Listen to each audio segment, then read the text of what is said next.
اللہ رب العالمین ایک وقت پھر دیکھنے کو ملا جب تمام لوگ ہاتھ میں ہاتھ ڈالے، ہر سیاسی پارٹی کے پاس جب گئے تو ساتھ گئے۔ ان میں سب کا شکریہ ادا نہیں کر سکتا، بہت ڈھیر سارے لوگ ہیں، لیکن کم از کم ان میں all India Muslim personal law board ہے، اس میں جمعیت علماء الف اور میم دونوں دھڑے ہیں، ان میں جماعت اسلامی ہے، ان میں جمعیت اہل حدیث ہے، ان میں ادارہ شریعہ ہے، ان میں جماعت شیعہ کے لوگ ہیں، ان میں آل انڈیا مومن کانفرنس کے لوگ ہیں، اور الحمدللہ کے مارگدرشن دیا ہے۔ اللہ سبحانہ و تعالیٰ کا احسان ہے، اللہ تبارک تعالیٰ سے دعا ہے کہ اللہ تبارک تعالیٰ اس اتحاد کو قائم رکھے جو بہار، جھارکھنڈ، اڑیسہ، مغربی بنگال کے مسلمانوں نے کر دکھایا۔ سبحان اللہ و بحمدہ، سبحان اللہ العظیم۔ آج میری گفتگو 4 چیزوں پر مبنی ہونے والی ہے۔ سب سے پہلے میں آپ کے سامنے ہندوستان کے قانون کا جو تصور ہے اور قانون بننے کے قانون جب بن رہا تھا اور اس وقت ملک جن حالات میں تھا اور جو قانون بنا وہ کیوں بنا، اس پہ تھوڑی سی گفتگو کروں گا تاکہ سیاق و سباق صحیح طور پر سیٹ ہو سکے۔ میں آپ کے سامنے وقف کا اسلامی نقطہ نظر بہت تیزی سے رکھنے کی کوشش کروں گا، اور پھر جو پرپوزڈ بل ہے اس میں 44 امینڈمنٹس ہیں، اصل میں وہ 153 امینڈمنٹس ہیں، 44 لائن ہے، 153 امینڈمنٹس ہیں۔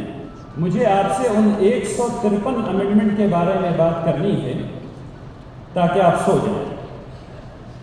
تو انشاءاللہ میں کوشش کروں گا کہ 153 کے بجائے 20 کے آس پاس بات کروں اور اس کے بعد سلائڈ کو آگے بڑھا دوں، اور اخیر میں چند سلائڈز تیار کروائی ہیں ہم لوگوں نے تاکہ ہم لوگ جو پروپیگنڈا پھیلایا گیا ہے اس کا جواب دے سکیں۔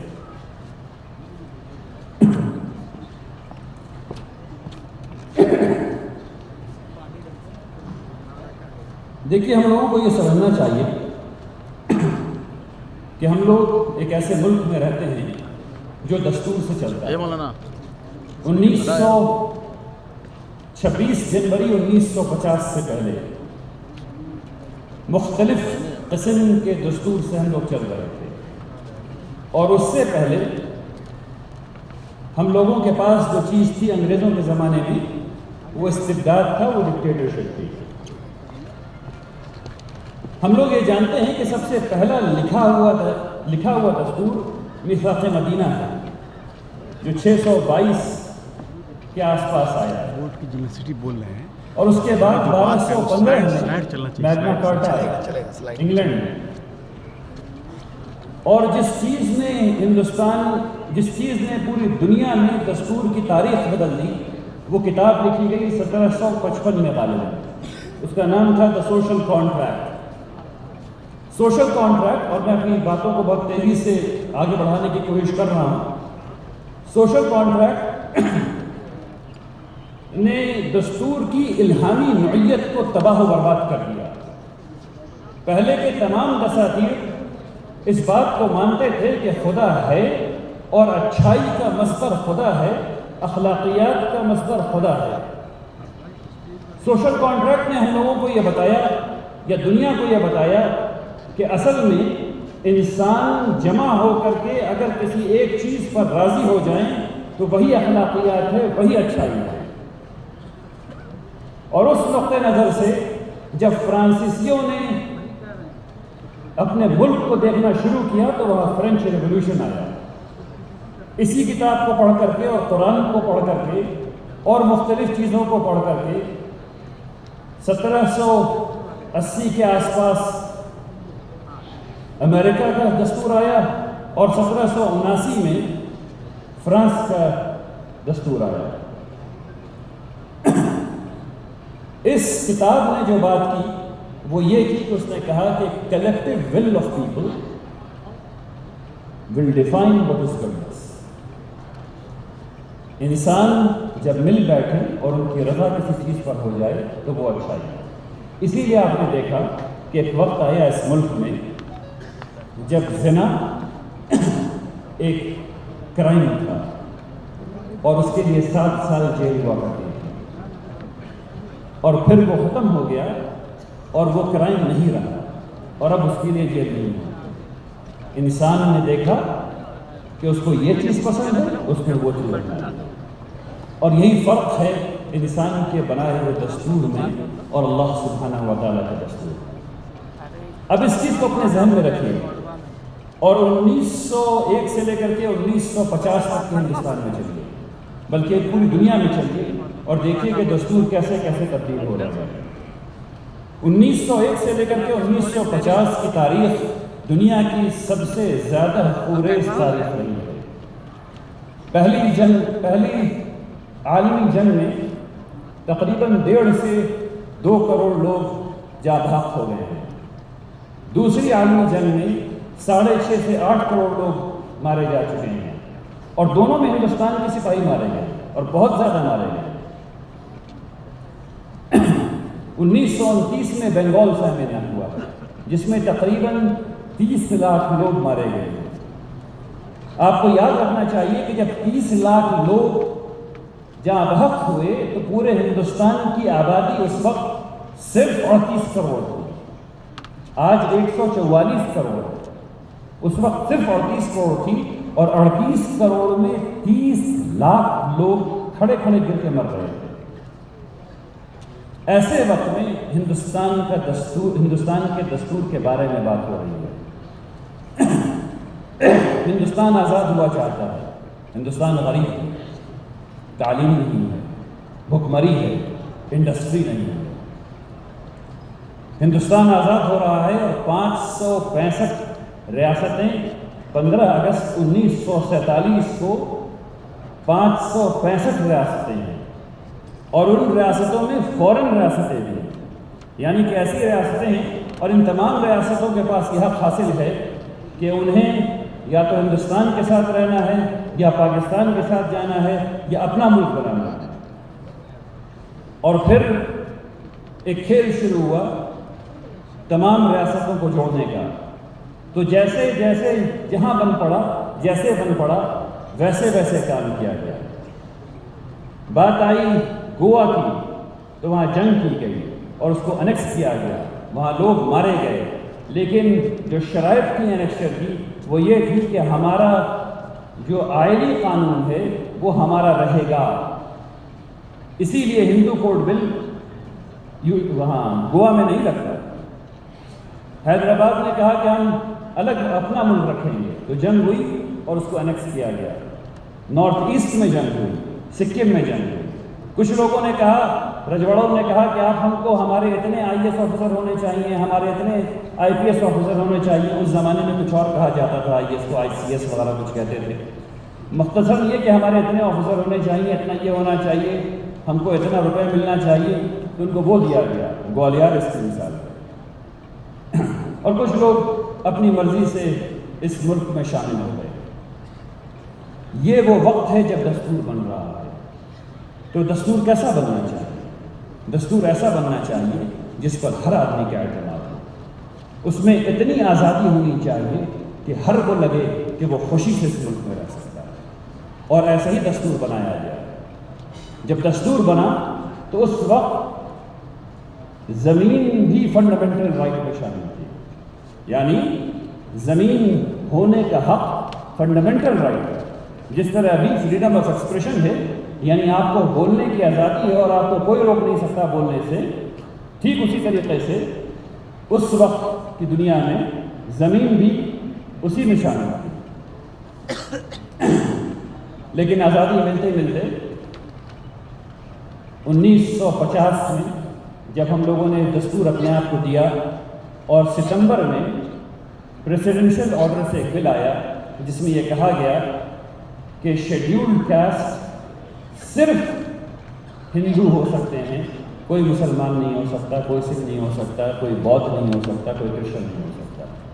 سکھ اور بودھ کو بہت بعد میں جوڑا گیا اس میں۔ تو ایک خاص قسم کی اپیزمنٹ شروع ہوئی، اور میں نے یہ کہانی 5 منٹ لگا کر کے آپ کو کیوں بتائی ہے، وہ اس نقطے کے لیے بتائی۔ اس وقت مسلمانوں نے، اور آج بھی غالباً ہم یہ سمجھتے ہیں کہ دستور ایک ایسی چیز ہے جو تبدیل نہیں کی جا سکتی۔ نہیں، غلط ہے۔ 105 امینڈمنٹس ہو چکے ہیں، یعنی دستور کو بدلا جا چکا ہے۔ آپ میں سے ایک آدمی بھی ہاتھ اٹھا کر کے مجھ سے یہ نہیں کہہ سکتا کہ ایک امینڈمنٹ آنے سے پہلے اس نے اس دستور کو پڑھا اور جو امینڈمنٹ آ رہا تھا اس کو بھی پڑھا۔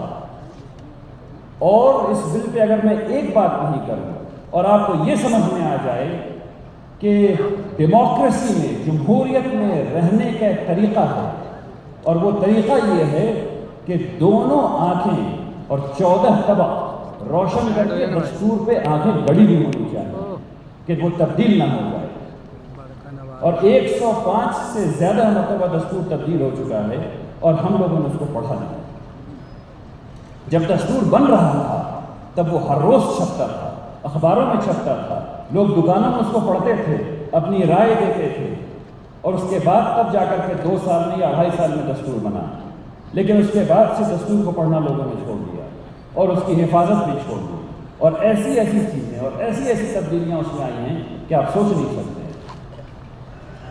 وہ ایک دوسری بحث ہے، انشاءاللہ پھر کبھی اس پہ اور لمبی گفتگو کروں گا، لیکن جو بات آپ کو سمجھنی ہے، جو یہ بل کر رہا ہے وہ وہی کر رہا ہے۔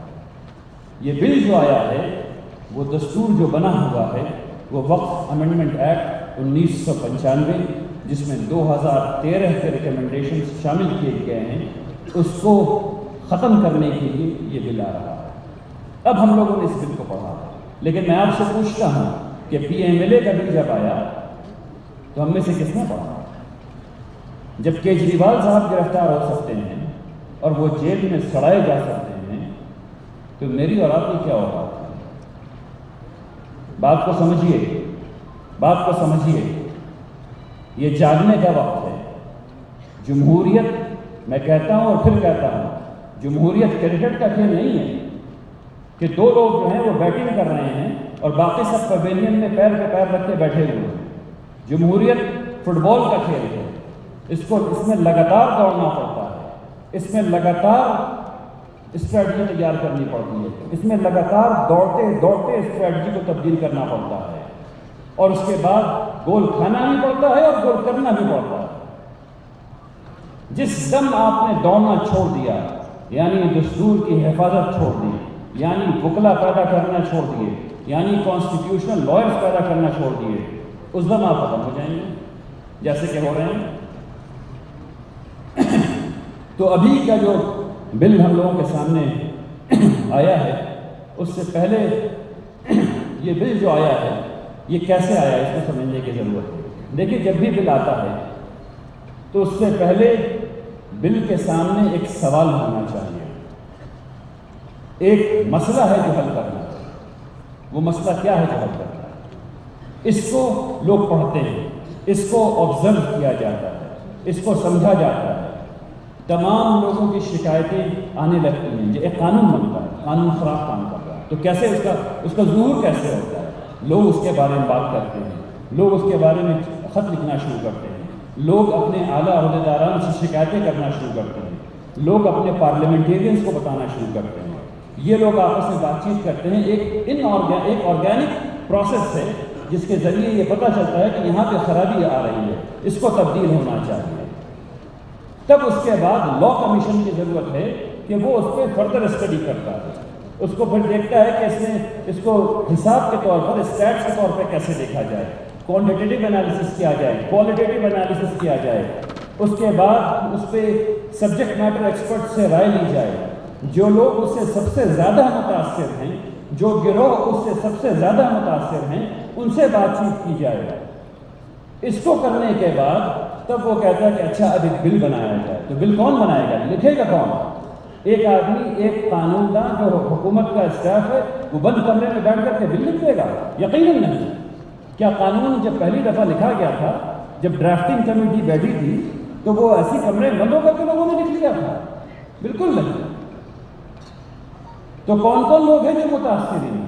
ان کے لوگوں کو بلایا جائے گا، تب کمیٹی بنے گی، تب وہ بل لکھا جائے گا، اور اس کے بعد پھر وہ وائڈر کنسلٹیشن کے لیے کھولا جائے گا، جس میں ہندوستان کا ہر شہری پڑھ کر کے اس کو اپنی رائے دے سکے۔ کیا اس بل کے ساتھ ویسا کوئی کام کیا گیا ہے؟ ابھی یہاں جسٹس صاحب نے آپ لوگوں کے سامنے ایک بات رکھی تھی کہ اس بل کے آبجیکٹس کیا ہیں۔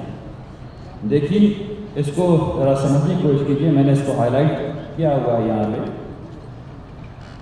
جو آپریشنل پوائنٹس ہیں۔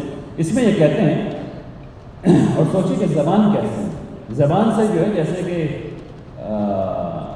یعنی دودھ اور دہی جھڑ رہا ہو یا گلاب جھڑ رہا ہو، کہتے ہیں کہ it has been observed that the act still requires further improvement to effectively address issues۔ یہ مؤثر طریقے سے مسئلے کا حل کرنا چاہتے ہیں۔ کس مسئلے کا حل کرنا چاہتے ہیں؟ related to the powers of the state وقف بورڈ۔ اسٹیٹ وقف بورڈ کی پاورز جو ہے اس پہ اس میں کچھ مسئلہ ہے، اس میں کیا ہے؟ کچھ مسئلہ۔ کیا مسئلہ ہے بھائی؟ نہیں، وہ نہیں بتا سکتے، وہ نہیں بتا سکتے۔ اس کے بعد لکھتے ہیں کہ رجسٹریشن اینڈ سروے آف وقف پراپرٹیز، اس کو مؤثر طریقے سے حل کرنا چاہتے ہیں۔ کس کو حل کرنا چاہتے ہیں؟ رجسٹریشن آف وقف پراپرٹیز کو۔ مسئلہ کیا ہے بھائی؟ پتہ نہیں۔ ارے بھائی آپ کو لگا تھا کہ رجسٹریشن پراپرٹیز کے رجسٹریشن میں مسئلہ ہے، تو آپ کا کی پرفارمنس انڈیکیٹر کیا تھا؟ کون سی چیز تھی جو آپ کو بتا رہی تھی کہ اس میں یہ والا مسئلہ ہے، اس کو ایسے پڑھایا جائے گا، اس کی شکایت ایسے درج کی جائے گی، اور یہ اگر 70% تک ہو گیا، یہ ہمارا تھریش ہولڈ ہے، تو یہ ناکامیاب ہوگا، اگر اس سے زیادہ ہو گیا تو یہ کامیاب ہوگا۔ کوئی ایسی اسٹڈی کی گئی؟ نہیں کی گئی۔ اس کے بعد لکھتے ہیں کہ removal of encroachment. Removal of encroachment بہت اچھا لگا سن کر کے، لیکن اس میں کیا کرنا ہے؟ تو آپ یہ دیکھیں کہ یہ بل جو ہے ہر چیز میں ایک زبان استعمال کرتا ہے جس سے ایسا محسوس ہوتا ہے کہ وہ کچھ بہت اچھی بات کہہ رہا ہے، لیکن دوسری دفعہ پڑھنے سے یہ پتہ چلتا ہے کہ محض بکواس ہے، جس میں کوئی جان نہیں، جس میں کوئی جان نہیں۔ تو سب سے پہلا سوال جو آپ کو اپنے ایم ایل اے سے، جو آپ کو اپنے ایم پیز سے، جو آپ کو اپنے کارپوریٹرز سے کرنا ہے، جو لوگ بھی آپ سے یہ کہیں کہ بھائی اس بل میں کچھ اچھا تو ہوگا، بتاؤ ذرا، تو آپ کو ان کو یہ جواب دینا ہے ہاں اس کے اسٹیٹمنٹ آف آبجیکٹس میں جو پیج نمبر 16 پر لکھا ہوا ہے آپ پڑھ لیجیے اور ہم کو جواب دے دیجیے، ہم کو سمجھ میں نہیں آ رہا۔ بات سمجھ میں آ رہی ہے؟ آپ کو کیا کہنا ہے؟ پیج نمبر 16 پہ اسٹیٹمنٹ آف آبجیکٹس لکھا ہوا ہے، اس کو آپ پڑھ لیجیے اور ہم ہی کو سمجھا دیجیے کہ اس کا کیا مطلب ہوا، تب پتہ چلے گا ان کو کہ ہم لوگ بھی پڑھے لکھے قوم ہیں، ہم لوگ ایسے بات نہیں کریں گے، ہم لوگ کاغذ کے ساتھ بات کریں گے۔ دکھاؤ تو صحیح کہ مسئلہ کیا ہے، حل کیا کرنے آئے، تو پتہ چلے گا کوئی مسئلہ لکھا ہوا نہیں ہے، کس کو حل کرنا ہے پتہ نہیں، لیکن اب حل کرنے نکل پڑے۔ تو جب حل کرنے نکلے ہیں میں پورا ایک سیکشن وقت کی وجہ سے چھوڑ دیتا ہوں اور آگے بڑھ جاتا ہوں انشاءاللہ۔ لیکن ایک چیز کو کرنا ضروری ہے، ابھی کی وقت کی سچویشن انشاءاللہ جو میں کہہ رہا تھا اس کو واپس آ جاؤں گا پروپوزل ہے۔ ابھی کی جو کرنٹ سچویشن ہے وقت کی وہ یہ ہے کہ سبجیکٹ کمیٹی نے کہا ہے کہ مسلمانوں کے پاس تقریباً 6 لاکھ ایکڑ زمین ہے، کچھ اور لوگوں نے کہا کہ 9 لاکھ ایکڑ سے زیادہ ہے۔ یہ جو لوگ کہہ رہے ہیں 9 لاکھ ایکڑ سے زیادہ ہے، کچھ لوگ کہتے ہیں کہ جو وقف بورڈز نے، تمام وقف بورڈز نے جو اپنی اپنی چیزیں بھیجی ہیں اس کو جمع کر کے غالباً حکومت کہہ رہی ہے۔ مجھے کئی سی ای او سے اور وقف بورڈ کے چیئرمین سے بات کر کے یہ بات پتہ ہے کہ یہ بات صحیح نہیں ہے، تو تقریباً 6 لاکھ ایکڑ کے آس پاس ہم لوگ مان سکتے ہیں۔ ہم لوگوں کو ہمیشہ یہ لگتا ہے کہ وقف جو ہے وہ ایک بہت وسیع ترین زمین ہے ایک جگہ پر 6 لاکھ، نہیں، وقف چھوٹی چھوٹی مسجد بھی ہے، بڑی بڑی مسجد بھی ہے، وقف مدارس بھی ہیں، وقف اسکول بھی ہیں، وقف ہاسپٹلس بھی ہیں، وقف پانی پلانے والا کنواں بھی ہے، باغ بھی ہے، چھوٹے چھوٹے ہر جگہ جہاں جہاں مسلمان ہیں وہاں وقف ہے۔ وقف کی جو رجسٹرڈ وقف ہے، جو نان رجسٹرڈ وقف ہے، اس کو بھی سمجھ لیجیے۔ بہار میں 862 قبرستانیں وقف بورڈ میں رجسٹرڈ ہیں۔ حکومت نے اپنے پیسے سے، یعنی آپ کے پیسے سے، ٹیکس پیئر کے پیسے سے 9000 قبرستان جن میں کوئی ڈسپیوٹ نہیں تھا اس میں گھیرا بندی کروائی ہے، 9000 کی گھیرا بندی کروائی ہے۔ تو کتنے ان رجسٹرڈ ہیں قبرستان؟ 862 میں سے 9000 میں سے 862 ہٹا دیجیے تو 8000 سے زیادہ۔ اور آپ سب لوگوں کو پتہ ہے ایسے قبرستان کے بارے میں جس میں جب سیزن آتا ہے تو اس سیزن میں اس کو ڈسپیوٹڈ بنا دیا جاتا ہے۔ جب وہ ڈسپیوٹڈ ہو جاتا ہے تو حکومت اس کی گھیرا بندی نہیں کرواتی ہے۔ تو ایسے ہزاروں قبرستان ایسے ہیں جہاں میتیں دفن ہو رہی ہیں لیکن وہ ڈسپیوٹڈ ہو جاتا ہے کسی مہینے میں، اس لیے اس کی گھیرا بندی نہیں کروائی گئی۔ ایک بات یہ بتائی جاتی ہے کہ ہندوستان سب سے بڑا، ہندوستان میں مسلمان رہتے ہیں اور اتنے 100 سال سے یہاں مسلمان ہیں، تو ایسا کیسے ہے کہ صرف یہیں وقف ہے اور باقی پوری دنیا میں کہیں وقف نہیں ہے؟ تو میں آپ لوگوں کو یہ بتانا چاہتا ہوں کہ غالباً سب سے بڑا وقف جو کئی 100 بلین ڈالر پر مبنی ہے اس کا نام ہے الحرمین وقف۔ کئی 100 بلین ڈالر پر مبنی جو وقف ہے اس کا نام ہے الحرمین وقف۔ پورا حج ٹرمینل جدہ میں وقف ہے۔ اس کے بعد الازہر یونیورسٹی کے پاس جو وقف ہے وہ کئی بلین ڈالر پر ہے، کئی بلین ڈالر پر۔ موروکو میں جو وقف ہے وہ بھی کئی بلین ڈالر پر ہے۔ آپ کو یہ سن کر کے یہ حیرت یہ بھی نہیں ہونی چاہیے کہ وقف کی جو فکر ہے وہ صرف اسلام میں نہیں، دوسری جگہوں پر بھی ہے۔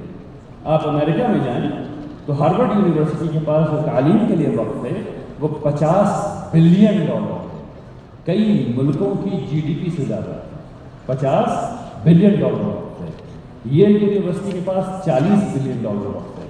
اگر وقت ہوتا تو میں اس پہ آپ لوگوں سے گزارش کرتا اور آپ لوگوں سے پوچھتا کہ عمارت کی ماتحتی میں یہ وہ وقت کب آئے گا جب ہم لوگوں کے پاس تعلیم کے لیے، اساتذہ کی تربیت کے لیے اگر 50 بلین کا نہیں تو کچھ ملین ڈالر کا وقت تو ہونا ہی چاہیے، ہے یا نہیں؟ انشاءاللہ۔ اب آتے ہیں بل کی طرف۔ یہ جو 5 پوائنٹ آپ کے سامنے لکھے ہوئے ہیں، اگر کچھ یاد نہیں رہے تو اس کو یاد کر لیجیے۔ یہ بل آیا ہے آپ کی جو وقف کی جائیداد ہے اس کو کنٹرول کرنے کے لیے، مسلمانوں کے کنٹریبیوشن کو کنٹرول کرنے کے لیے۔ یہ وقف کا جو بل آیا ہے یہ آپ کو آپ کی جائیداد سے محروم کرنے کے لیے آیا ہے۔ یہ جو بل آیا ہے یہ اس لیے آیا ہے کہ یہ حدود یا اس میں مانع بن سکے لوگوں کے اور وقف کے درمیان، کون وقف کر سکتا ہے، کیسے کر سکتا ہے، کب کر سکتا ہے۔ تو اس سے آپ آہستہ آہستہ وقف سے دور ہوتے جائیں گے اور مسلمان وقف کرنا چھوڑ دیں گے۔ یہ اس کی نیت ہے، ایسا کبھی نہیں ہوگا لیکن یہ اس کی نیت ہے۔ یہ آیا ہے پورے ہندوستان کے تمام علاقائی جو خاصیت ہے اس کو مٹا کر کے ایک قسم کی سوچ سے تمام جگہ کے اوقاف کو کنٹرول کرنے کے لیے، یہ ریجڈیٹی لانے کے لیے ہے، فلیکسیبلٹی کے بجائے۔ ان 3-4 چیزوں کو اگر آپ لوگ یاد رکھ لیں تو آپ لوگ کو یہ جو ترمیم ہے اس کا مفہوم اچھی طرح سمجھ میں آ جائے گا۔